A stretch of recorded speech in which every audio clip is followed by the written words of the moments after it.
نحمده ونصلي ونسلم على رسوله الكريم أما بعد فأعوذ بالله من الشيطان الرجيم بسم الله الرحمن الرحيم قال الله تبارك وتعالى في الكلام المجيد والفرقان الحميد والسابقون الأولون من المهاجرين والأنصار والذين اتبعوهم بإحسان رضي الله عنهم ورضوا عنه صدق الله مولانا العظيم وبلغنا رسوله النبي الكريم ونحن على ذلك لمن الشاهدين والشاكرين والحمد لله رب العالمين الصلاة والسلام عليك يا رسول الله وعلى آلك وأصحابك يا حبيب الله الصلاة والسلام عليك يا رسول الله وعلى آلك وأصحابك يا حبيب الله الصلاة والسلام عليك يا رسول الله وعلى آلك وأصحابك يا حبيب الله لي خمسة أطفي بها حر الوباء الخاتمة المصطفى والمرتضى وابناهما الفاطمة صدیق عکس حسن و کمال محمد است فاروق ذل جاہ و جلال محمد است عثمان ضیائے شم جمال محمد است حیدر بہار باغ خصال محمد است اسلام ما اطاعت خلفائے راشدین ایمان ما محبت آل محمد است دو عالم نہ کیوں ہو نثار صحابہ کہ ہے عرش منزل وقار صحابہ امی ہے یہ قرآن و دین خدا کے مدار خدا اعتبار صحابہ رسالت کی منزل پہ ہر قدم پر نبی کو رہا انتظار صحابہ خلافت امامت ولایت کرامت ہر ایک فضل پر اقتدار صحابہ نمایاں ہے اسلام کے گلستان میں ہر ایک گل پر رنگ بہار صحابہ کمال صحابہ نبی کی تمنا جمال نبی ہے قرار صحابہ یہ مہرے ہیں فرمان ختم الرسل کی ہے دین خدا شاہکار صحابہ صحابہ ہیں تاج رسالت کے لشکر رسول خدا تاجدار صحابہ انہی میں ہے صدیق و فاروق و عثمان انہی میں علی شاہ سوار صحابہ انہی میں ہے بدر و احد کے مجاہد لقب جن کا ہے جانثار صحابہ انہی میں ہے اصحاب شجرہ نمایاں جنہیں کہتے ہیں رازدار صحابہ انہی میں حسین و حسن فاطمہ ہیں نبی کے جو ہیں گل ازار صحابہ حمد و ثنا کے بعد انتہائی واجب الاحترام قابل صد احترام بزرگوں اور دوستوں میں اور آپ اس وقت اس درس قرآن کی دوسری نشست میں شرکت کی سعادت حاصل کر رہے ہیں جو حافظ امتیاز صاحب ان کے برادران کہ والد گرامی کے سالانہ ختم پاک کے سلسلہ میں منعقد ہے آج کا جو موضوع ہے بڑا اہم اور عقائد کے حوالے سے بالخصوص بدعقیدگی کے اس پرفتن دور کے اندر بہت سی ضروری باتیں اس موضوع کے حوالہ سے میں آپ حضرات کی خدمت میں عرض کرنا چاہتا ہوں امید ہے کہ آپ توجہ کے ساتھ ان کو سماعت فرمائیں گے آقا کریم صلی اللہ علیہ وسلم نے اعلان نبوت فرمایا آپ کے اعلان نبوت کے بعد وہ لوگ جو آپ کا دست و بازو بنے ہر مقام پر آپ کے ساتھ نظر آئے اور وہ مکی زندگی کے 13 سال ہوں یا مدنی زندگی کے 10 سال ہوں ان سالوں کے اندر جنہوں نے دین کی خاطر مشکلات کو برداشت کیا لیکن آقا کریم صلی اللہ علیہ وآلہ وسلم کے ساتھ استقامت کا پہاڑ بن کر موجود رہے۔ شریعت مطہرہ کے اندر ان نفوس قدسیہ کو صحابی کہا جاتا ہے۔ صحابی کی جو تعریف محدثین کرام نے کی ہے کہ من لقی النبی صلی اللہ علیہ وسلم مؤمنا ومات علی الاسلام، صحابی اس کو کہتے ہیں کہ جس کی نبی علیہ السلام سے ملاقات ہوئی، آقا کریم صلی اللہ علیہ وآلہ وسلم کی ذات اقدس پر وہ ایمان لایا اور پھر حالت اسلام میں وہ دنیا سے رخصت ہوا، اس کو صحابی رسول کہا جاتا ہے۔ صحابہ کرام رضوان اللہ تعالی علیہم اجمعین کی عزت و شان کے اندر، فضیلت و عظمت کے اندر قرآن مجید فرقان حمید کی بے شمار آیات ہے۔ آقا کریم صلی اللہ علیہ وآلہ وسلم کے بے شمار فرامین ہیں جن میں صحابہ کرام رضوان اللہ تعالی علیہم اجمعین کے مقام و مرتبہ کو بیان کیا گیا۔ قرآن مجید فرقان حمید کی سورہ بقرہ کے اندر اللہ رب العزت نے ارشاد فرمایا کہ جب ان سے کہا جاتا ہے ایمان لاؤ جیسے کہ لوگ ایمان لائے، وہ کون لوگ تھے جن کے ایمان کو معیار ایمان قرار دیا گیا؟ وہ کون تھے جن کے ایمان کو کسوٹی قرار دیا گیا کہ پوری امت کا ایمان جن کے ایمان پہ پرکھا جائے گا، اور اگر ان کا ایمان ان لوگوں کے ایمان کی طرح ہوا تو امت کا ایمان قابل قبول ہوگا۔ وہ کون نفوس قدسیاں ہیں جن کے بارے میں قرآن کہتا ہے کہ ایمان ان کی طرح لانا ہے؟ ایمان کا معیار یہ لوگ سمجھتے ہیں اور ان کو پتہ ہے کہ ایمان کا معیار کیا ہے۔ آپ قرآن مجید فرقان حمید کی کوئی بھی تفسیر اٹھا لیں، کسی بھی تفسیر کے اندر آپ قرآن مجید فرقان حمید کی اس آیت کی تفسیر کو پڑھیں تو وہاں کسی بھی قول کو آپ لیں، مراد اس سے صحابہ کرام رضوان اللہ تعالی علیہم اجمعین ہے جن کے ایمان کو معیار ایمان کہا گیا، اور یہ حکم دیا گیا کہ ایمان اس طرح لاؤ جس طرح صحابہ کرام لائے۔ ایمان امت کا جن کے ایمان پر پرکھا جائے گا وہ صحابہ کرام کا ایمان ہے، اور اگر ایمان اس طرح ہوا جس طرح صحابہ ایمان لائے تو تب ایمان قابل قبول ہوگا۔ تو صحابہ کرام وہ نفوس قدسیہ جن کو پہلا اعزاز تو یہ ملا کہ رب کائنات کو ان کا ایمان اتنا پسند آیا کہ ان کے ایمان کو معیار ایمان قرار دیا گیا۔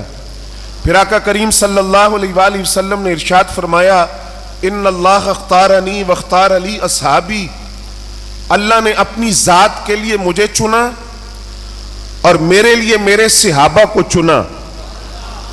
یہ ایسا جملہ ہے کہ جو آج ہمیں سمجھ آ جائے تو بہت سے مسائل کا حل اس کے اندر موجود ہے۔ صحابہ نے خود اپنے آپ کو شرف صحابیت پر فائز نہیں کیا، ایک مقام پر یہ فرمایا کہ اللہ نے اپنی ذات کے لیے مجھے چنا، میرے لیے میرے صحابہ کو چنا، اور دوسرے مقام پر فرمایا کہ اللہ نے مخلوق کے دلوں پر نظر ڈالی اور رب نے اپنی ذات کے لیے جس دل کو پسند کیا، حضور فرماتے وہ میرا قلب اطہر تھا، اور پھر میرے لیے اللہ نے جن دلوں کو چنا وہ صحابہ کرام کے دل تھے جن کو رب نے پسند کیا۔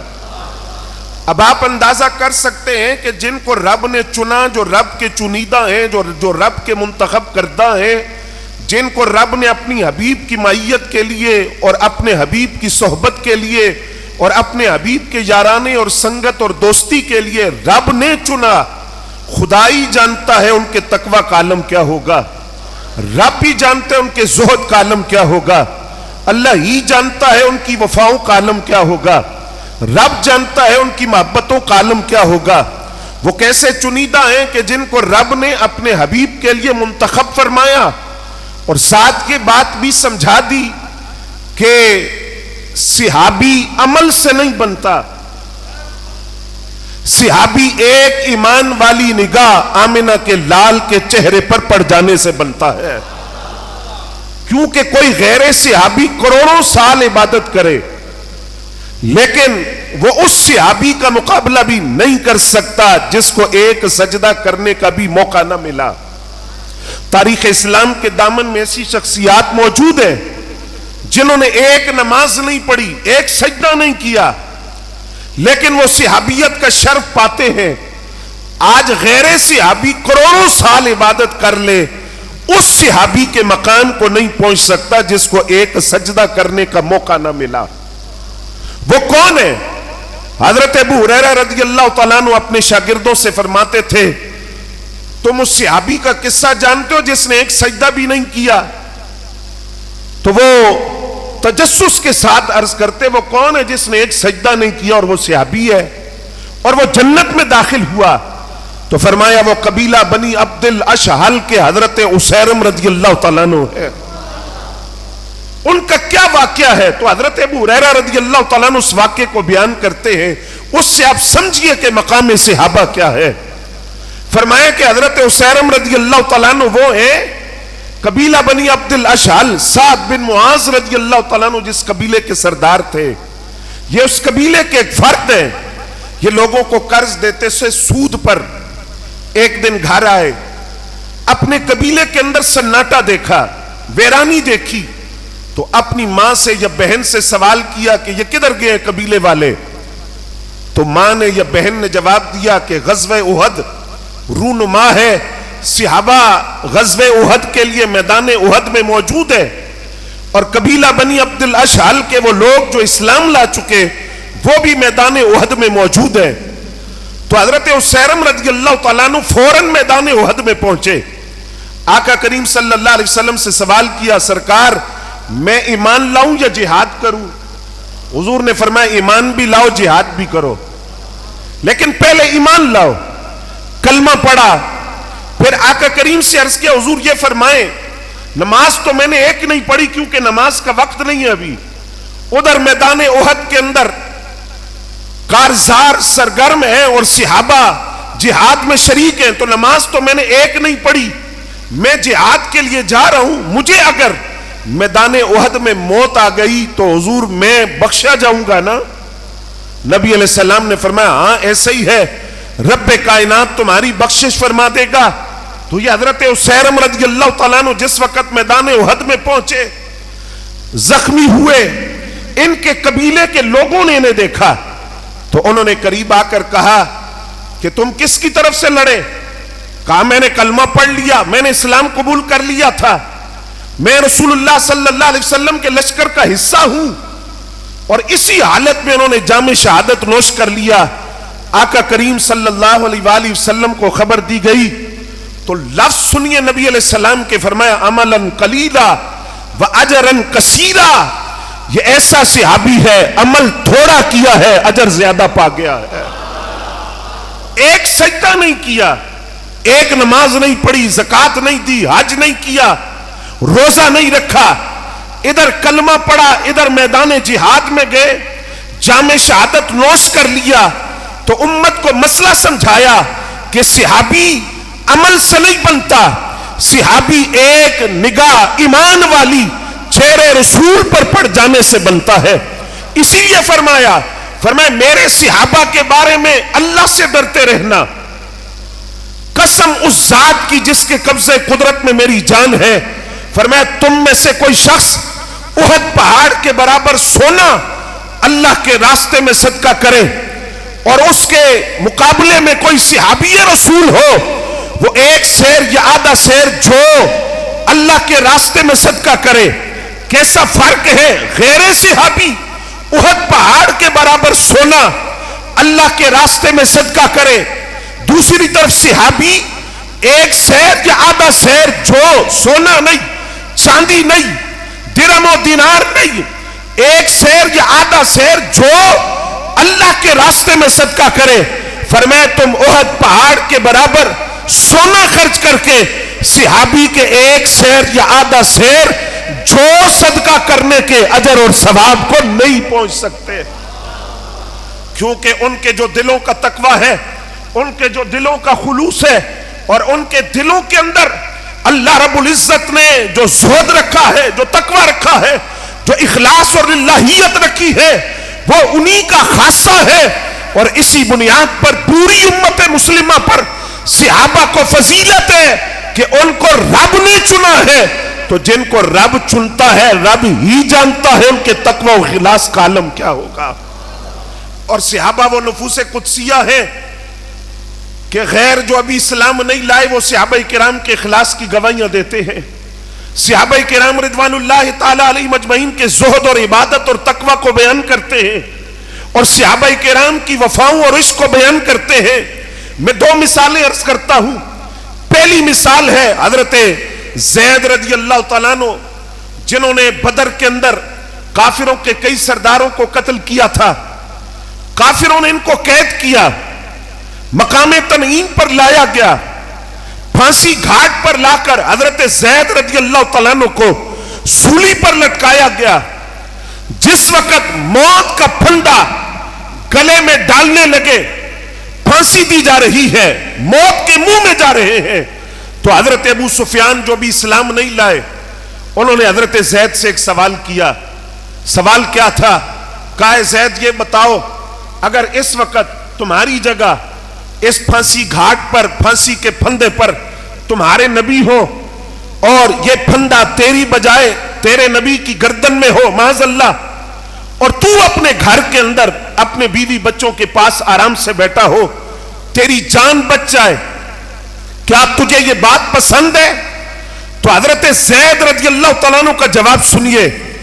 آپ نے جواب ارشاد فرمایا، فرمایا سنو اے ابو سفیان، رب کعبہ کی قسم ہے تم پھانسی کے پھندے کی بات کرتے ہو، ہم تو یہ بھی گوارا نہیں کرتے کہ ہمارے نبی کے پاؤں میں کانٹا چبھ جائے، ہمیں تو یہ بھی برداشت نہیں ہے کہ آقا کریم صلی اللہ علیہ وسلم کے پاؤں میں کانٹا چبھ جائے، ہم یہ بھی گوارا نہیں کر سکتے۔ اس جواب کو سن کر ابو سفیان نے جو جملہ کہا تھا، اس نے کہا قسم خدا کی میں نے کائنات کے اندر محمد عربی جیسا محبوب نہیں دیکھا اور صحابہ جیسے محبت کرنے والے نہیں دیکھے۔ جس خلوص کے ساتھ اور جس محبت کے ساتھ یہ اپنی نبی کی ذات کے ساتھ وارفتگی اور عقیدت کا رشتہ رکھتے ہیں، اور جس محبت کے ساتھ یہ اپنے نبی کی ذات سے تعلق جوڑے ہوئے ہیں، میں نے دنیا کے اندر ایسا محبوب بھی نہیں دیکھا اور صحابہ جیسے محبت کرنے والے بھی نہیں دیکھے۔ اللہ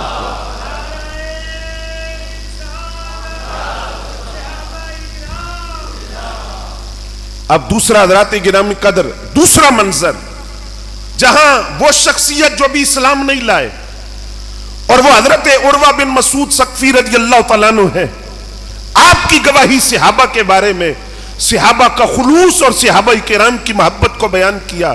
کیا جس وقت نبی علیہ السلام حدیبیہ کے مقام پر موجود ہیں، 1500 صحابہ وہاں حاضر ہیں، حضرت عروہ بن مسعود کو بھیجا گیا، آپ جا کر دیکھیں کہ مسلمانوں کے لشکر کی کیا کیفیت ہے، اگر ہم ان سے لڑائی کریں تو اسلحہ، ہتھیار، افرادی قوت کتنی ہے مسلمانوں کے پاس۔ حضرت عروہ بن مسعود رضی اللہ تعالیٰ عنہ آئے، ابھی اسلام نہیں لائے، مسلمانوں کے لشکر کا جائزہ لیا، خبر لینے کے لیے آئے کہ مسلمانوں کے لشکر کی کیفیت کیا ہے۔ اب جب حضرت عروہ بن مسعود واپس گئے تو انہوں نے واپس جا کر جو پہلی بات کفار سے کہی وہ کیا تھی؟ کہا تم صحابہ سے لڑنے کا خیال اپنے دل سے نکال دو، ان سے لڑنے کا سوچنا بھی نہ۔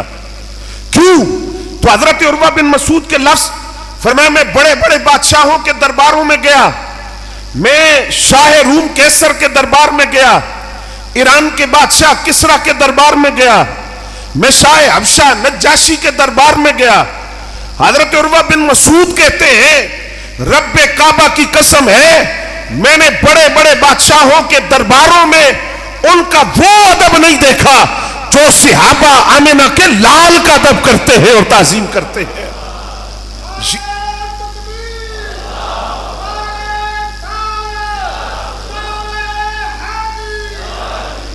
اب وہ اسلوب جو قرآن نے دیا، وَتُعَزِّرُوهُ وَتُوَقِّرُوهُ وَتُسَبِّحُوهُ، وہ اسلوب جو قرآن نے دیا کہ تسبیحات بعد میں ہے، تعظیم رسول پہلے ہے، ادب رسول پہلے ہے، ناموس رسالت پہلے ہے، حرمت رسول پہلے ہے، وہ جو اسلوب قرآن نے دیا صحابہ نے اس کی عملی تصویر بن کر دکھایا، اور صحابہ نے یہ مسئلہ سمجھایا کہ بعد فرائض ایسے ہیں، نماز دن میں 5 مرتبہ، بولے نا سارے ذرا، نماز دن میں 5 مرتبہ فرض ہے، روزہ سال میں 1 مہینہ فرض ہے، حج زندگی میں 1 مرتبہ فرض ہے، زکوٰۃ سال میں 1 مرتبہ فرض ہے. لیکن صحابہ نے بتایا جو ناموس رسالت کا مسئلہ ہے وہ ہر سال کا ہر مہینہ، ہر مہینے کا ہر ہفتہ، ہر ہفتے کا ہر دن کی ہر گھڑی میں ہر سانس رب نے جس کو فرض کہا ہے وہ رسول اللہ کی عزت اور ناموس کا تحفظ ہے، جس کے لیے کوئی وقت مقرر نہیں ہے، ہر سانس رسول اللہ کی عزت پر پہرا دیا جائے گا. کہا وہ ادب میں نے بادشاہوں کے درباروں میں نہیں دیکھا جو صحابہ بارگاہ رسول کا ادب کرتے ہیں.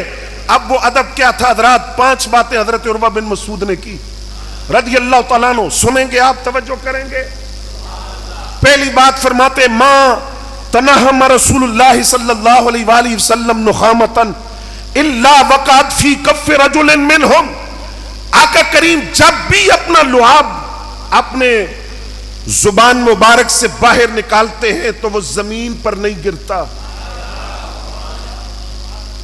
وہ زمین پر نہیں گرتا. کہاں ہوتا ہے؟ فی کف رجل منہم، جو رسول اللہ کی بارگاہ میں وہ 1500 صحابہ حاضر ہیں، ان میں سے کسی نہ کسی کے ہاتھ پہ ہوتا ہے. وہ ہاتھ آگے بڑھا کر رسول اللہ کے لعاب مبارک کو اپنے ہاتھ پر لیتے ہیں، اور صرف ہاتھ پہ نہیں لیتے، کیا کرتے ہیں؟ دانا کا بھی وجہہ وجلدہ، وہ صحابی رسول اللہ کے لعاب کو اپنے چہرے پر بھی ملتا ہے اور بدن پر بھی ملتا ہے. پہلی بات حضرت عروہ بن مسعود فرماتے میں نے یہ دیکھی. دوسری بات کہا اذا امرہم فابتدروا امرہ، جب وہ نبی حکم دیتے ہیں، وہ کہتے ہیں فلاں کام کرو، تو وہ صحابہ اس حکم پر عمل کرنے کے لیے سبقت لے جانے کی کوشش کرتے ہیں. ہر صحابی چاہتا ہے کہ اس حکم کی تعمیل میں کروں. ایسا نہیں کہ صرف لعاب لے لیا اور عقیدت کا اظہار کر دیا، حکم کی بات آئے تو اور طرف نکل گئے. نہ، یہ صحابہ ہیں. کہا جس وقت رسول اللہ کسی کام کا حکم دیتے ہیں، ان میں ہر صحابی دوسرے سے آگے بڑھنے کی کوشش کرتا ہے. وہ یہ چاہتا ہے کہ یہ اعزاز مجھے ملے.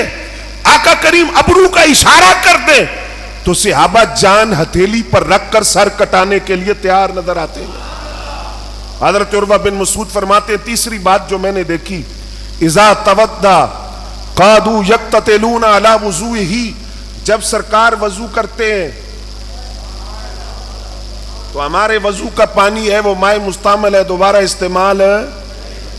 آقا کریم جب وضو کرتے ہیں تو پھر کیا ہوتا ہے؟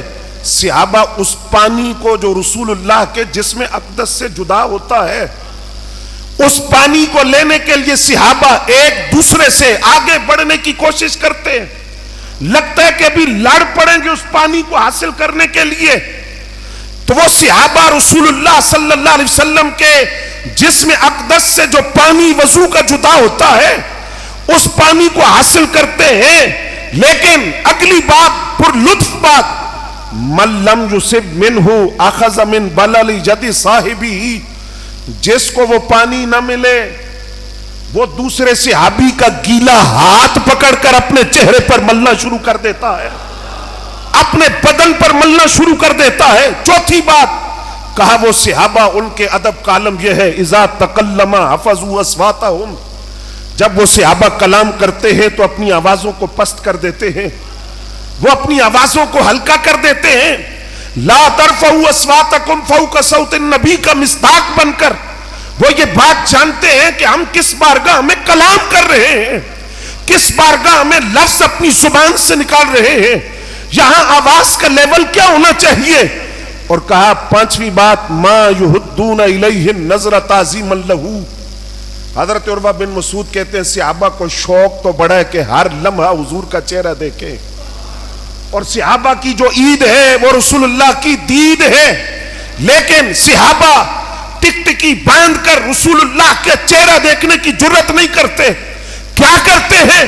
حضرت عروہ بن مسعود کفار کو بتا رہے ہیں کہ صحابہ کا طریقہ یہ ہے، وہ اپنے نبی کے چہرے انور کا دیدار کرنا چاہتے ہیں تو آنکھ کے کناروں سے اپنے نبی کا چہرہ دیکھتے ہیں۔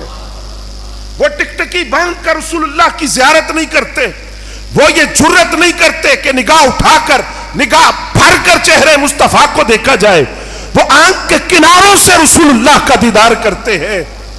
اب میں آپ سے ایک سوال کرنے لگا ہوں، اگر آپ کی توجہ ہو حضرات، یہ لعاب ہاتھ پر لے کر چہرے پر ملنے والے کون ہیں؟ یہ اپنے جسموں پہ رسول اللہ کا لعاب ملنے والے کون ہیں؟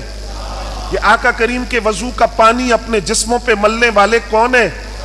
یہ رسول اللہ صلی اللہ علیہ وسلم کی بارگاہ ناز کے اندر بیٹھ کر حضور کے حکم پر جانے نثار کرنے والے کون ہیں؟ میں ذرا آپ کی توجہ چاہوں گا، مسئلہ حل کرنا چاہتا ہوں۔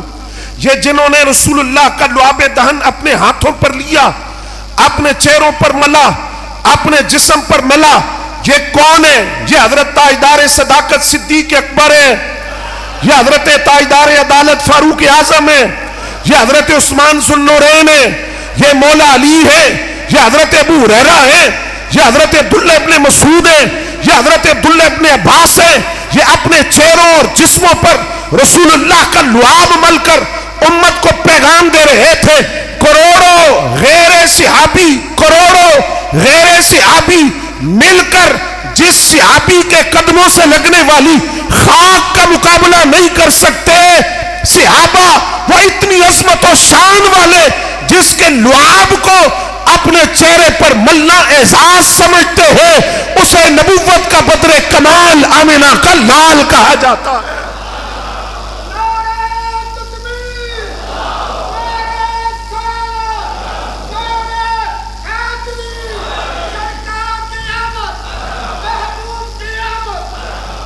توجہ ہے حضرات، سیدنا سعید بن زید فرماتے ہیں اگر کسی بندے کو اتنی عمر ملے جتنی عمر حضرت نوح علیہ السلام کو ملی، کتنی 950 سال، اتنی عمر کسی بندے کو ملے جتنی حضرت نوح علیہ السلام کو ملی، اور اتنی عمر میں وہ بندہ عبادت کرتا رہے، عمل کرتا رہے، نمازیں پڑھے، روزہ رکھے، زکوٰۃ دے، حج کرے، اتنی عمر عمل کرتا رہے 950 سال فرض محال، ایسا ہو نہیں سکتا۔ فرض کیجئے 950 سال ایک بندے نے عبادت کی، لیکن دوسری طرف آقا کریم کا وہ صحابی ہے، فرماتے وہ میدان جہاد میں گیا، اس نے کوئی کافر قتل نہیں کیا، سواری نہیں دوڑائی، تلوار نہیں چلائی، بس اتنا ہوا کہ میدان کارزار سے غبار اڑ کر اس صحابی کے چہرے پر پڑی اور کوئی عمل نہیں کیا۔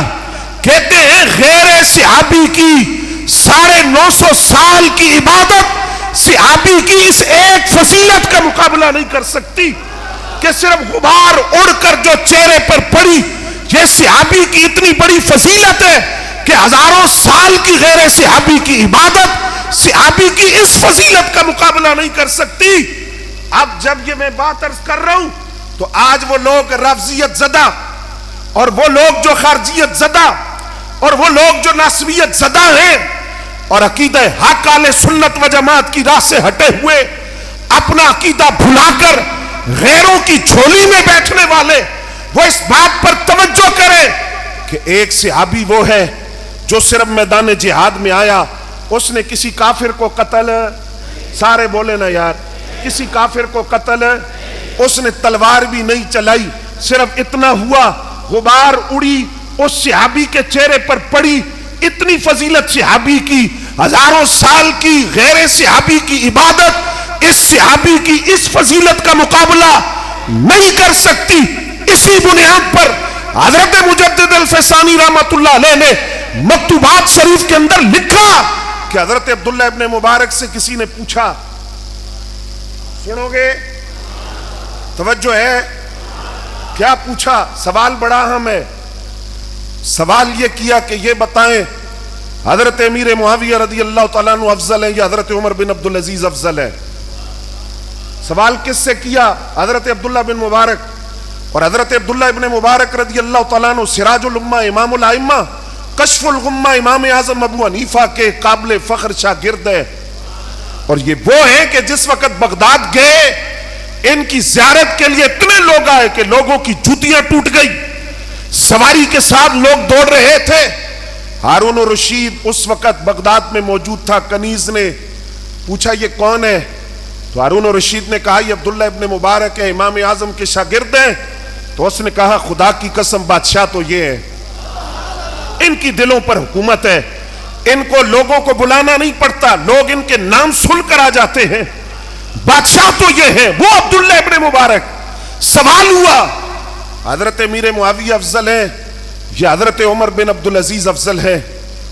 تو حضرت عبداللہ ابن مبارک کا وہ جواب جو حضرت مجدد الفسانی رحمۃ اللہ علیہ نے لکھا، آپ فرماتے حضرت عبداللہ ابن مبارک نے جواب دیا، فرمایا خدا کی قسم ہے حضرت امیر معاویہ رضی اللہ تعالیٰ عنہ نبی علیہ السلام کی صحبت میں جہاد کے لیے نکلے، جس سواری پر وہ بیٹھے اور اس سواری پر بیٹھ کر وہ میدان جہاد میں آئے، گرد اور مٹی اڑ کر حضرت امیر معاویہ کے گھوڑے کے نتھنوں میں جو مٹی گئی ہے، کہا وہ مٹی بھی عمر بن عبدالعزیز سے 1000 درجے افضل ہے۔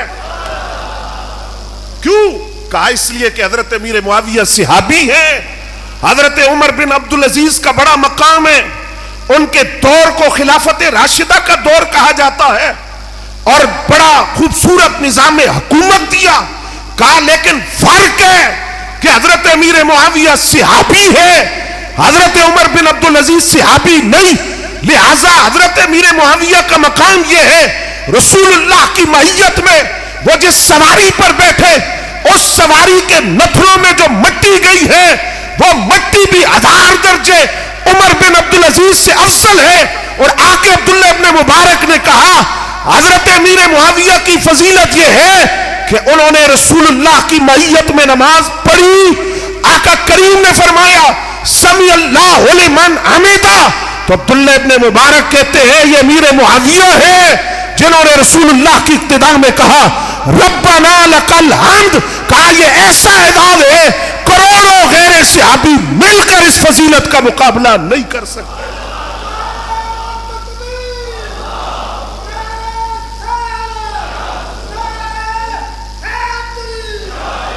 توجہ ہے کوئی نہیں حضرات؟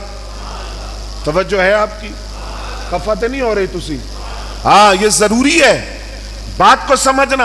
آج ہر ایرا غیرہ نتھو خیرہ ترجمان بنا ہوا ہے مسلک کا، اور وہ مسلک کی وہ تشریحات جو فکر مجدد الفسانی، فکر دات علی اجویری، فکر غوث اعظم، فکر رضا اس سے ٹکراتی ہوئی ان کو عقیدہ کہا جا رہا ہے۔ اہل سنت کا عقیدہ یہ ہے ہم سارے صحابہ کے ماننے والے ہیں، ہر صحابی کا ادب کرتے ہیں، اہل بیت کے بھی ہم نوکر ہیں، صحابہ کے بھی نوکر ہیں، تو یہ صحابی کی فضیلت ہے۔ اور اگر بات مشکل ہے میں اور آسان کرتا ہوں، امام زرقانی نے المواہب اللدنیہ کی شرح میں لکھا، کیا لکھا؟ فرماتے جس وقت حضرت صدیق اکبر رضی اللہ تعالیٰ عنہ غار سور میں موجود تھے، وہاں 3 پہرے تھے۔ کتنے؟ 3 پہرے۔ ایک کا عرب کے اندر ایک پودا ہے، غیلان نامی ایک بوٹی ہے، وہ خاردار جھاڑی ہے، خاردار بوٹی ہے، جس جگہ وہ ہو وہاں سے گزرنا محال ہوتا ہے۔ آقا کریم جیسے ہی غار میں تشریف لے گئے، حضرت صدیق اکبر رضی اللہ تعالیٰ عنہ حضور اکرم صلی اللہ علیہ وسلم کے ساتھ ہے، کہتے ہیں اسی وقت وہ پودا وہاں اگا بھی اور انسانی قد کے برابر بڑا بھی ہو گیا۔ کفار نے دیکھا، انہوں نے دیکھ کر یہ اندازہ لگایا کہ اگر غار میں کوئی گیا ہوتا تو یہ پودا غار کے منہ پر نہ ہوتا۔ ایک پہرا یہ تھا۔ دوسرا فرمایا کہ مکڑی نے وہاں جالا بنا تھا، جس سے یہ اندازہ لگایا کہ اگر کوئی اندر جاتا تو یہ جالا سلامت نہ ہوتا۔ تیسرا کبوتری نے غار کے منہ پر انڈے دیے تھے، کبوتری نے غار کے منہ پر، جس سے یہ اندازہ لگایا کہ اگر اندر غار میں کوئی جاتا تو یہ انڈے سلامت نہ ہوتے، گھونسلہ سلامت نہ ہوتا۔ سنیو ذرا سننا، صحابہ کی شان سننا، میں نہیں کہہ رہا، امام زرقانی لکھ رہے ہیں۔ آپ فرماتے ہیں وہ جو کبوتری ہے نا، کبوتری جس نے رسول اللہ کے غار پر پہرا دیا، رب نے اس کو انعام دیا، اس پرندے کو انعام دیا. کیا انعام دیا؟ کہا رب نے اس پرندے کو، کبوتر کو انعام یہ دیا. امام زرقانی لکھتے ہیں اس کی نسل آج بھی موجود ہے، اس کی نسل ختم نہیں ہوئی. کہاں ہے؟ فرماتے ہیں رب نے اس کی نسل کو حرم مکہ میں رکھا.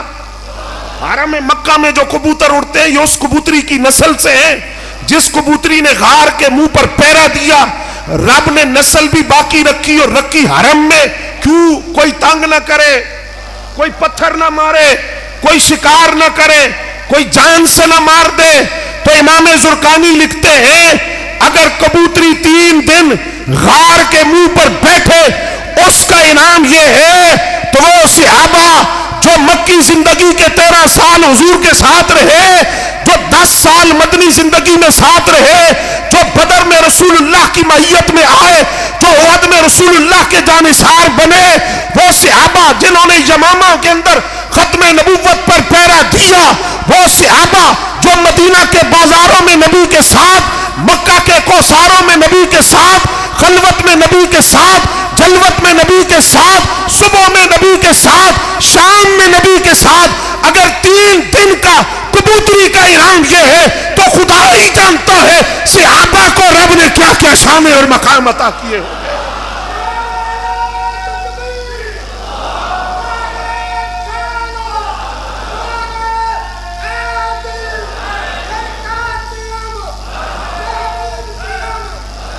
توجہ ہے حضرات. اب قرآن کہتا ہے وَالْعَادِيَاتِ ضَبْحًا فَالْمُورِيَاتِ قَدْحًا. قرآن کہتا ہے قسم ہے ان سواریوں کی. کون سی سواریاں؟ جو دوڑتی ہیں میدان کارزار کے اندر جہاد کے لیے، جس پر غازی بیٹھے ہیں، اور ان سواریوں کی ٹاپوں اور پتھر کی رگڑ سے جو چنگاریاں نکلتی ہیں ان چنگاریوں کی قسم ہے. اچھا، سواریوں کی قسم ہے اور سواریوں کی ٹاپوں اور پتھر کی رگڑ سے جو چنگاریاں نکلتی ہیں ان چنگاریوں کی قسم ہے. یا اللہ یہ کون سی سواری ہے؟ ہر گھوڑا؟ فرمایا نہ. ہر اونٹ؟ نہیں. ہر سواری مراد ہے؟ نہ. کون سی سواریاں؟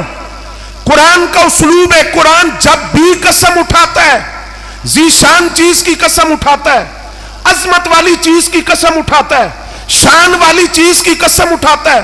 قرآن کا اسلوب ہے.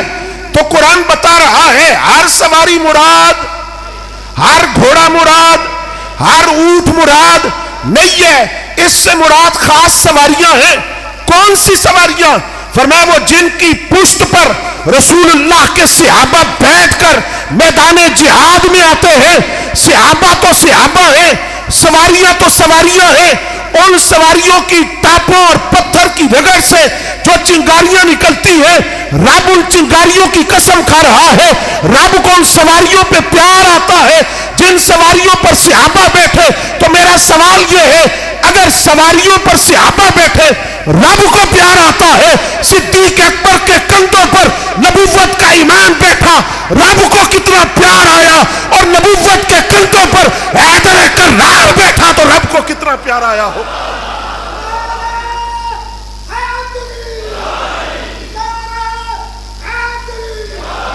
توجہ ہے حضرات. قرآن تمغے پہنا رہا ہے، قرآن اعزاز بخش رہا ہے. اس لیے کوئی ایرا غیرہ نتو خیرہ جتنا مرضی بھونکے، جن کی عظمتیں خود خدا بیان کرے، جن کی شانیں خود خدا بیان کرے، جن کے مقامات کو خود خدا بیان کرے، کیسے کیسے تمغے قرآن نے دیے. قرآن کہتا ہے اولئک هم المتقون. پرہیزگار دیکھنے ہو تو صحابہ کو دیکھو.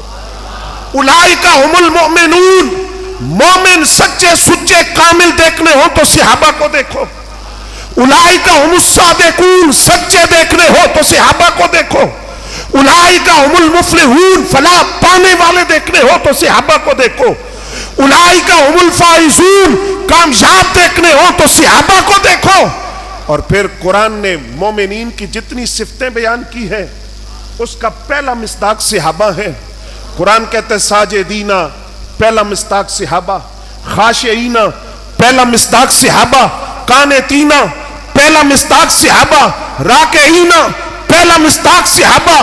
تائبین، پہلا مصداق صحابہ. کمال یہ ہے قرآن کہتا ہے رضی اللہ عنہم ورضوا عنہ، فرمایا ساری امت عبادت کے ذریعے خدا کو راضی کرتی ہے، اور خدا جن کے لیے اعلان کر رہا ہے کہ میں ان سے راضی ہوں، یہ مجھ سے راضی ہے، انہیں صحابہ کہا جاتا ہے۔ آج مرزا جیلمی کہتا ہے کہ رضی اللہ عنہم ورضوا عنہ کا مصداق سارے صحابہ نہیں ہے۔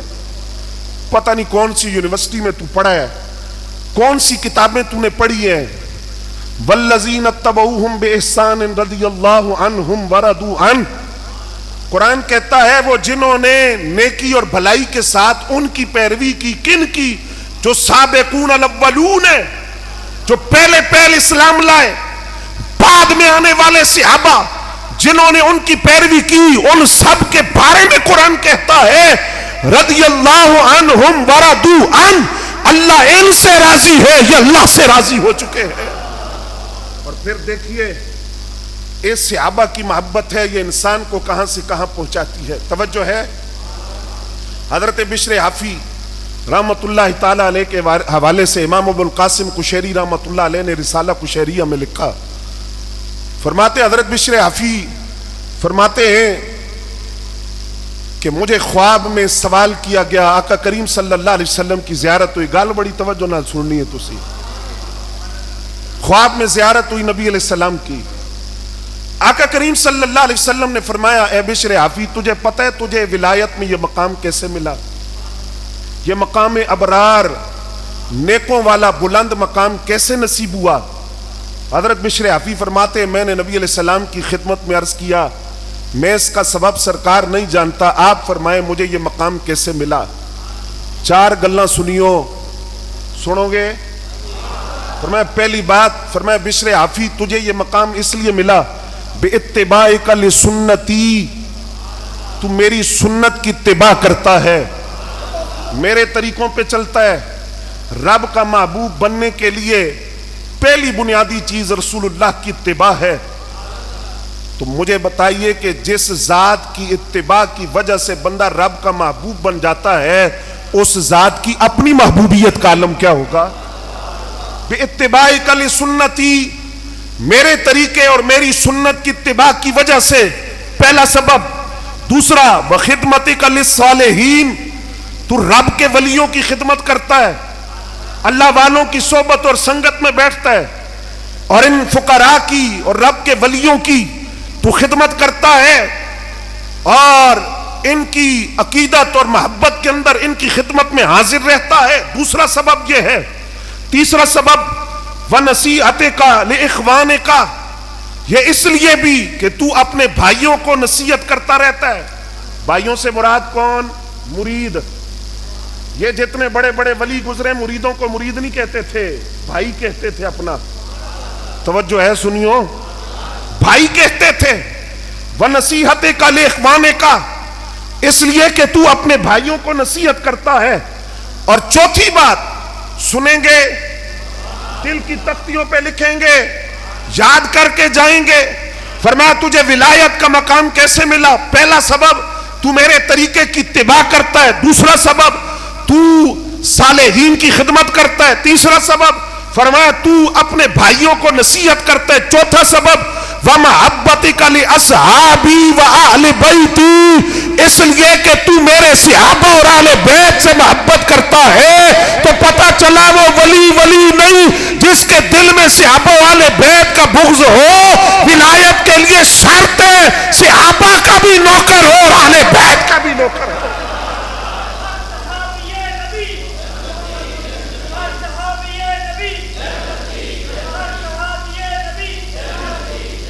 توجہ ہے حضرات۔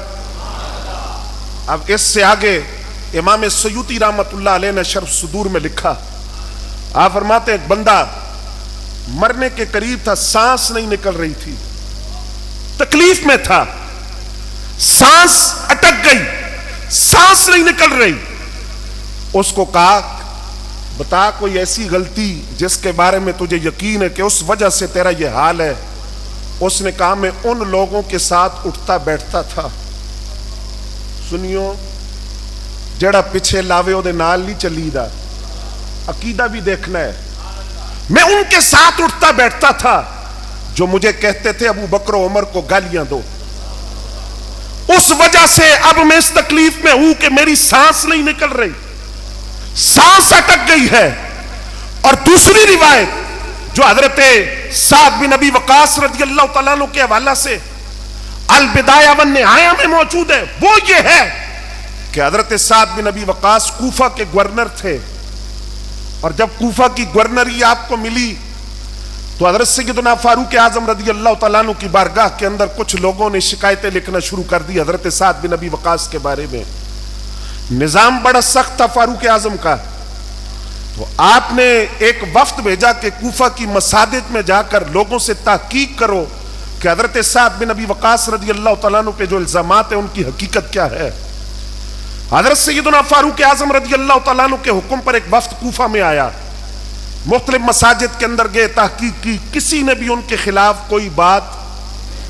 ایک سادہ نامی شخص تھا یا ابن سادہ, اس نے کہا تین باتیں. ایک تو سعد بن ابی وقاص کفار کے خلاف جہاد میں نہیں جاتے.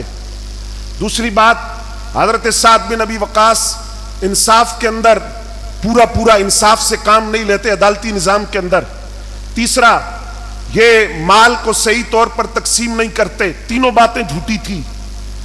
اور صحابی پر کوئی الزام لگائے تو پھر جائے کدھر؟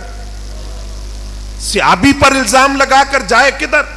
آقا کریم فرماتے ہیں تم کسی کو دیکھو وہ میری صحابی کے بارے میں کوئی بری بات کرتا ہے, میرے صحابی کے بارے میں کوئی بری بات کہتا ہے تو اس بندے کو کہو لعنت اللہ علی شرکم, تیری شرارت پر رب کی لعنت ہو.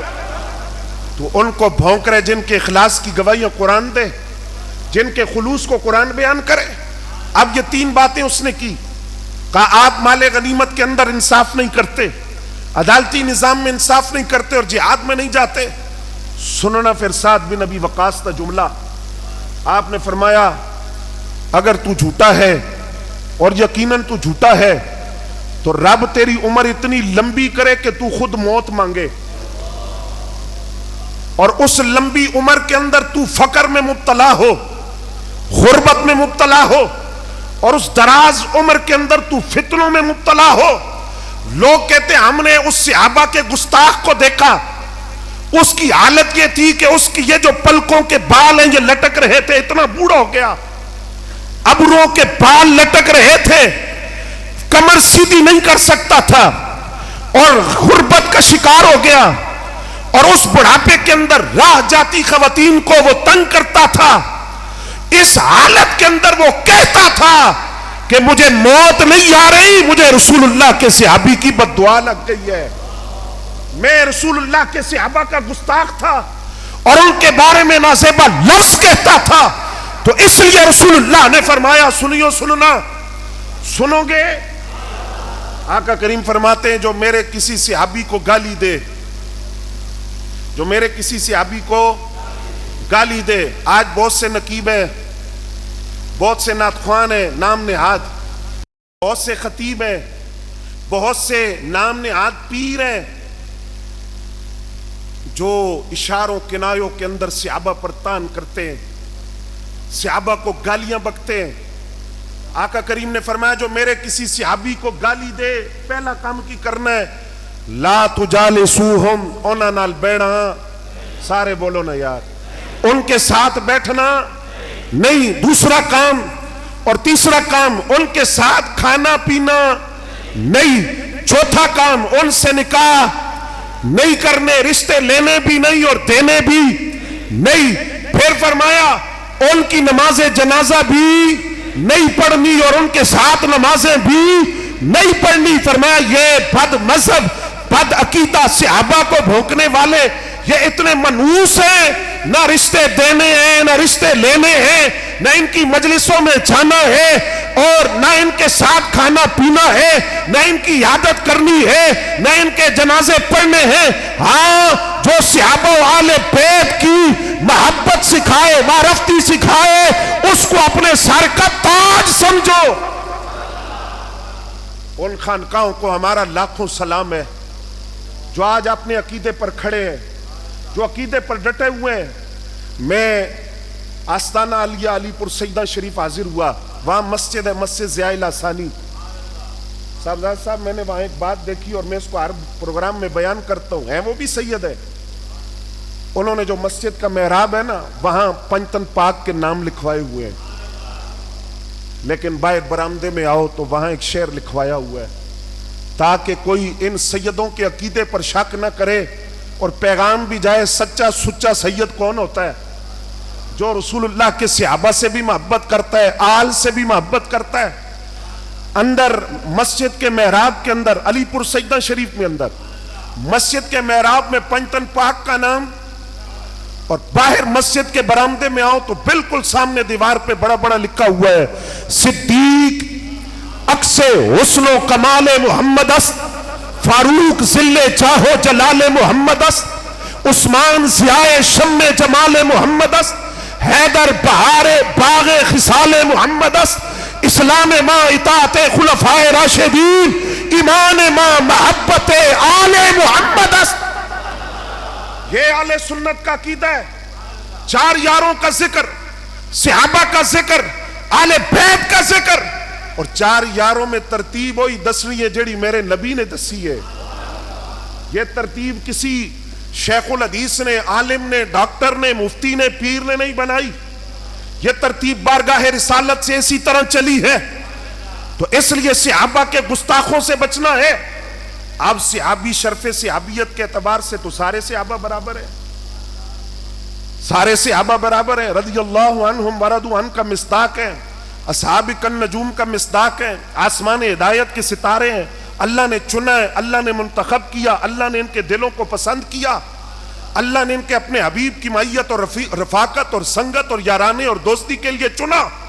صحابیت کے اعتبار سے سارے برابر، لیکن ہر گلے راہ رنگ و بوئے دیگر است، ہر پھول کی اپنی خوشبو ہوتی ہے، ہر پھول کا اپنا رنگ ہوتا ہے۔ اس گلستان صحابہ کے اندر کسی سے صداقت کی خوشبو آتی ہے، کسی سے عدالت کی مہک اٹھتی ہے، کسی سے شرم و حیا کا رنگ نمایاں نظر آتا ہے، اور کسی کے اندر شجاعت کا رنگ نمایاں نظر آتا ہے، اور کوئی مؤذنوں کا امام ہے، کوئی خبر الامہ ہے، کوئی ترجمان القرآن ہے، کوئی امین الامہ ہے، اور کوئی اس امت کا بہترین قاری ہے۔ تو ہر گلے راہ رنگ و بوئے دیگر است، فرمایا میری امت میں سب سے رحم دل دیکھنا ہو تو صدیق اکبر کو دیکھو۔ آواز نہیں آئی سنیو تو اڈی، سب سے رحم دل دیکھنا ہو تو صدیق اکبر کو دیکھو، اللہ کے احکام کو سختی کے ساتھ نافذ کرنے والا دیکھنا ہو فاروق اعظم رضی اللہ تعالیٰ عنہ کو دیکھو، کامل الحیاء والایمان دیکھنا ہو حضرت عثمان غنی کو دیکھو، اور فرمائے اس امت کا سب سے بڑا جج دیکھنا ہو۔ اگلی بات عرض کر دوں، اس امت کا سب سے بڑا قاضی دیکھنا ہو، علی الاقدان، علی اس امت میں سب سے بڑے قاضی ہے، اور اسی علی کا فیصلہ ہے کہ میں بھی ہاتھ باندھ کر جن کی امامت میں مقتدی بن کر کھڑا ہوں اسے صدیق اکبر رضی اللہ تعالیٰ عنہ کہا جاتا ہے۔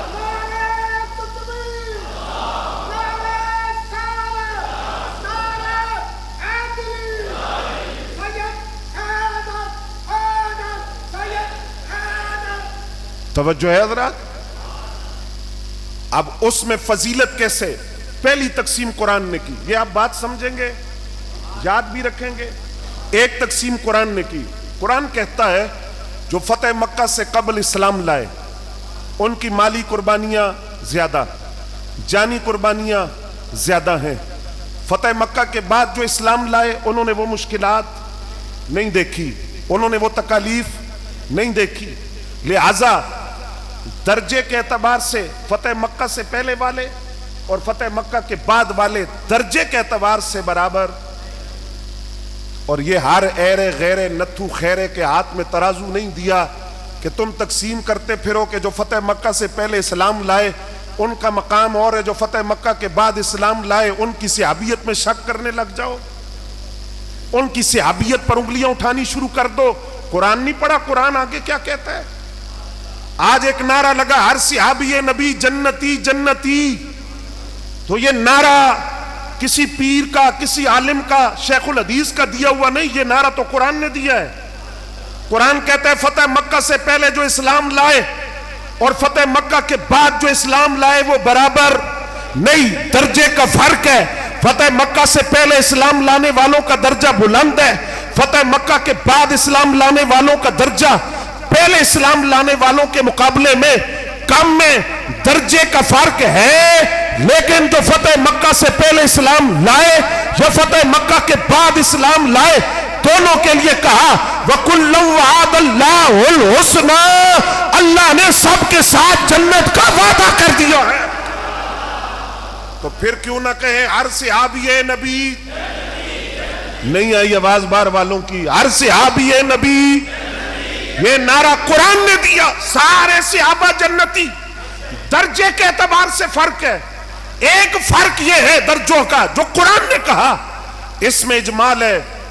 اب تفصیل حدیث کے اندر آ گئی، فرمایا ایک ہے عام بندہ، عام بندے سے آگے مقام ہے بندہ مومن کا، بندہ مومن سے آگے مقام ہے نیک مومن کا۔ آپ سبحان اللہ کہہ سکتے ہیں۔ نیک مومن سے آگے مقام ہے شہید کا، شہید سے آگے مقام ہے مجتہد کا، مجتہد سے آگے مقام ہے عتاد کا، عتاد سے آگے مقام ہے ابدال کا، ابدال سے آگے مقام ہے کتب کا، کتب سے آگے مقام ہے غوث کا، غوث سے آگے مقام ہے غوث اعظم کا، غوث اعظم سے آگے مقام ہے تابی کا، تابی سے آگے مقام ہے صحابہ کا، صحابہ میں بیت رضوان والے افضل، بیت رضوان والوں سے احد والے افضل، احد والوں سے بدری صحابہ افضل، بدری صحابہ سے عشرہ مبشرہ افضل، عشرہ مبشرہ سے چاروں یار افضل، چاروں یاروں سے یار غار یار مزار صدیق اکبر افضل۔ توجہ ہے حضرات، مسئلہ سمجھ آ رہا ہے؟ اب حضرت صدیق اکبر رضی اللہ تعالیٰ عنہ چار یار، کتنے؟ چار یار، کتنے؟ یہ چار یار ہر جگہ رسول اللہ کے ساتھ نظر آتے ہیں، ہر جگہ ساتھ نظر آتے ہیں۔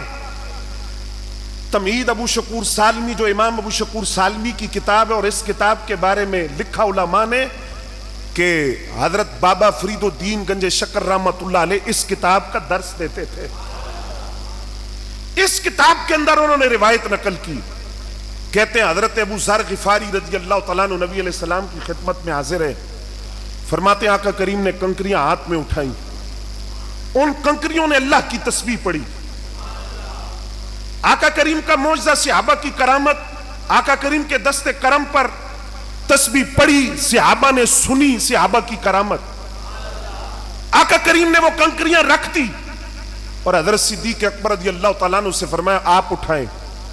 حضرت صدیق اکبر رضی اللہ تعالیٰ عنہ نے وہ کنکریاں اٹھائیں، وہ تسبیح پڑھنے لگی، صحابہ نے سنی، انہوں نے رکھ دی۔ فاروق اعظم رضی اللہ تعالیٰ عنہ سے فرمایا آپ اٹھائیں، انہوں نے اٹھائیں، وہ کنکریاں تسبیح پڑھتی رہی، پھر انہوں نے رکھ دی۔ حضرت عثمان غنی سے فرمایا آپ اٹھائیں، تسبیح پڑھتی رہی، پھر انہوں نے رکھ دی۔ پھر مولا علی سے کہا آپ اٹھائیں، وہ کنکریاں مولا علی کے ہاتھ پر، حیدر کرار کے ہاتھ پر تسبیح پڑھتی رہی، پھر انہوں نے وہ بھی کنکریاں رکھ دی۔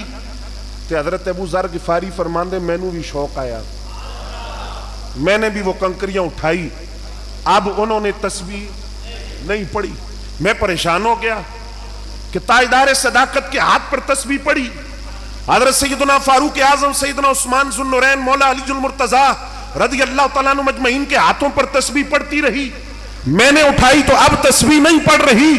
تو سرکار نے فرمایا ابو ذر تو ان چاروں کے برابر تو نہیں ہو سکتا، بارگاہ رسالت مآب کے اندر ان چاروں کا ایک خاص مقام ہے، تو ان چاروں کی برابری تو نہیں کر سکتا۔ اور یہ چاروں، ان کی محبت جس کے سینے میں جمع نہ ہو وہ اپنا معاملہ صرف ایک کا ذکر کرے اور باقی تین کا نہ کرے، باقی تین کا کرے اور حیدر کرار سے بغض رکھے، او بھی گئے تے اے بھی گئے۔ آقا کریم فرماتے ہیں حوض کوثر دودھ سے زیادہ سفید، تو سب پینا کوئی نہیں، بولو تو صحیح یار، دودھ سے زیادہ سفید، شہد سے زیادہ میٹھا، برف سے زیادہ ٹھنڈا، کستوری سے زیادہ خوشبودار۔ آقا کریم فرماتے ہیں پریشان نہیں ہونا، یہ نہ کوئی سمجھے کہ پتہ نہیں مجھے ملے گا یا نہیں ملے گا، رش بڑا ہونا ہے. فرمایا نہیں، اتنے پیالے ہوں گے کوثر پلانے کے لیے کہ آسمان کے ستاروں سے بھی زیادہ. نہ کوئی ستارے گن سکتا ہے، نہ کوثر کے جام گن سکتا ہے، نہ کوثر کے پیالے گن سکتا ہے. تو پھر حضور نے فرمایا میں نے اکیلے تو نہیں پلانا. آقا اور کون ہوگا؟ فرمایا چاروں یار بھی تو ساتھ ہی ہوں گے. کہاں ہوں گے وہ چاروں یار؟ فرمایا کوثر کے ایک کونے پر صدیق اکبر، دوسرے کونے پر سیدنا فاروق اعظم، تیسرے پر حضرت عثمان ذو النورین، چوتھے پہ مولا علی المرتضیٰ. کوثر کے چار کونوں پر پہرا چار یاروں کا. مطلب یہ ہوا صرف علی علی کرنے والا مولا علی کے پاس آیا کوثر کا جام پلائیں تو وہ فرمائیں گے تو کون ہے؟ میں تو ابو بکر والے کو جانتا ہوں، میں تو عمر والے کو جانتا ہوں، میں تو عثمان والے کو جانتا ہوں. کوئی خارجی ناسبی آیا اصحاب ثلاثہ کی طرف دوڑا تو وہ فرمائیں گے تو کون؟ ہم تو علی والے کو جانتے ہیں. اب خارجی بھی گئے، نہیں بولے آپ، خارجی بھی گئے، ناسبی بھی گئے، رافضی بھی گئے. کسی ایک سے بغض رکھنے والا کوثر کے جام سے محروم رہے گا. جب خارجی گئے، رافضی گئے، ناسبی گئے تو کون پیے گا؟ اہل سنت و جماعت چار یاروں کی محبت سینے میں لا کر کوثر کا جام پیے.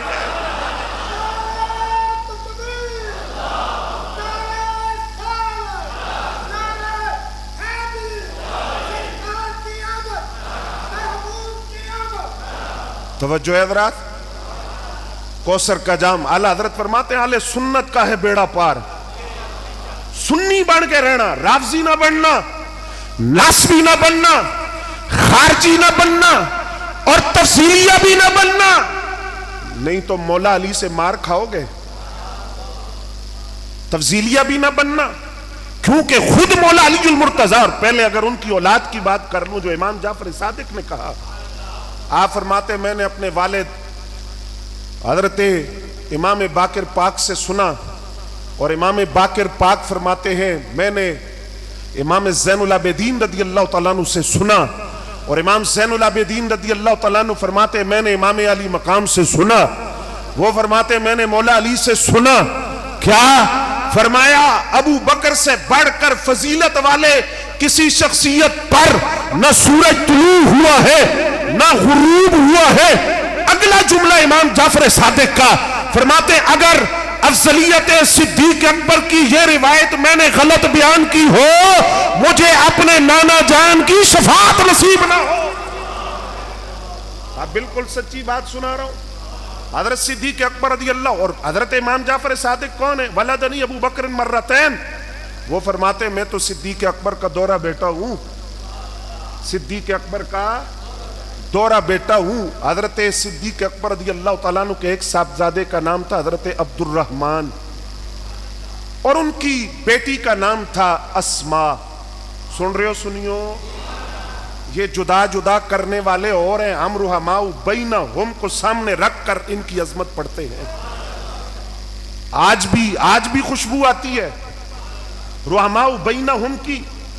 امام جعفر صادق فرماتے میں تو صدیق اکبر کا دورہ بیٹا ہوں، پتر مولا علی دا. کہتے میں صدیق اکبر کا دورہ بیٹا ہوں، فخر کے ساتھ بیان کرتے ہیں. کیسے؟ کہ حضرت صدیق اکبر کے ایک صاحبزادے تھے حضرت عبد الرحمن بن ابی بکر، ان کی بیٹی تھی حضرت اسما، اور حضرت صدیق اکبر رضی اللہ تعالیٰ عنہ کے دوسرے صاحبزادے تھے حضرت محمد بن ابی بکر، ان کے بیٹے تھے حضرت قاسم. تو حضرت قاسم صدیق اکبر کے پوتے اور حضرت اسما صدیق اکبر کی پوتی، ان کا نکاح ہوا.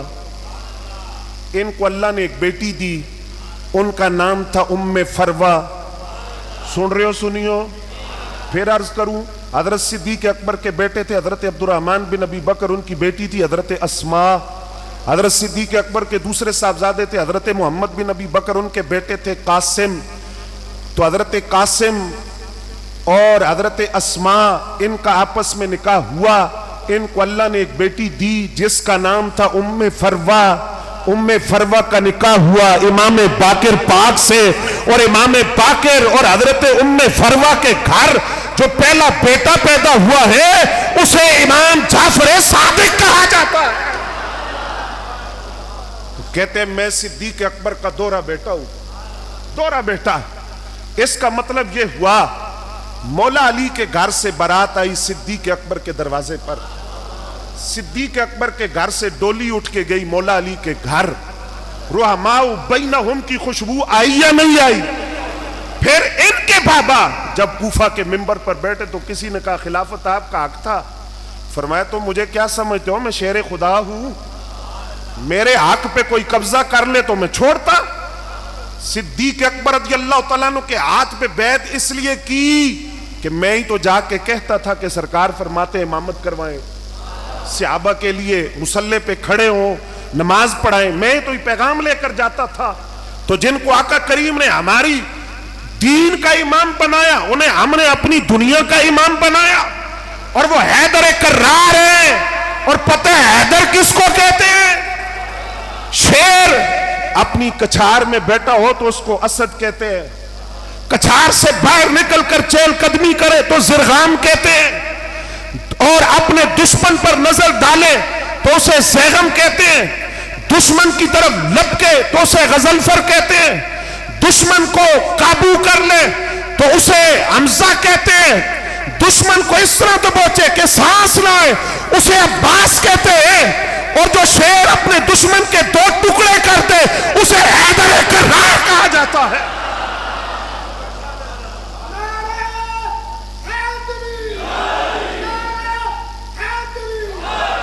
توجہ ہے حضرات، بس بات اختتام کی طرف لے جا رہا ہوں۔ حیدر کرار وہ اللہ کے شیر ہیں، وہ فرماتے ہیں، فرمایا جس نے مجھے ابو بکر و عمر پر فضیلت دی اس کو کوڑے لگاؤ، کتنے جتنے کوڑے مفتری کو تہمت باندھنے والے کو لگائے جاتے ہیں 80 کوڑے۔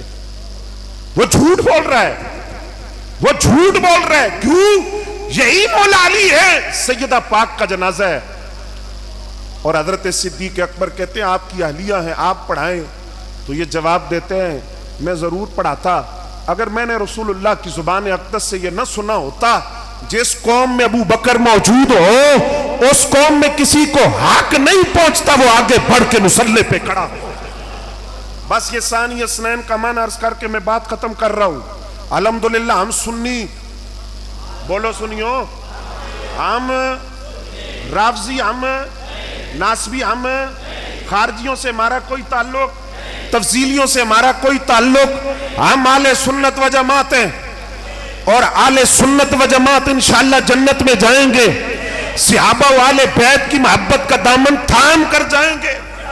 اور ایک غلط فہمی یہ بھی دور کر دوں، جب صحابہ کا ذکر ہوتا ہے تو اہل بیت اس میں شامل ہوتے ہیں، یہ بھی غلط فہمی پھیلائی جا رہی ہے۔ کیا اہل بیت صحابہ نہیں ہے؟